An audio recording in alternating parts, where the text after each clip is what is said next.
रउरा सबके हार्दिक प्रणाम बा। और आज की कविता एगो बहुत ही ज्वलंत मुद्दा पर बा। ए पर आपके समर्थन हम चाहतानी। आज गांव में खरिहान नइखे लौकत। खरिहान तो छोड़ी, ओसारा और दलान दुआर भी गायब हो रहल बा। आज ओसारा और दलान बचाओ अभियान के तहत कविता लेके आयल बानी, जेकरा पर लाइक और कमेंट के हम आशा करतनी आप लोगन से। कहे के बा कि कौन नुकसान रहले भैया, बोलो ओसारा से। मुनि दिहला जंगला मोका कुल किनारा से। कौन नुकसान रहले बाबू, बोलो ओसारा से। ओसारा से हो दुआरा से, कवन नुकसान रहले भैया, बोला ओसारा से।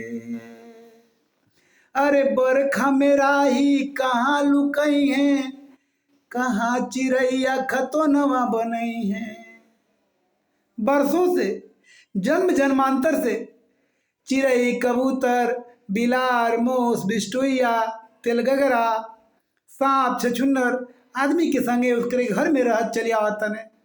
लेकिन आज के इंसान मोका जंगला सब मुन देता। तनिको नइखे सोचत कि का एक कुल के रहे खातिर आवास सरकार दी।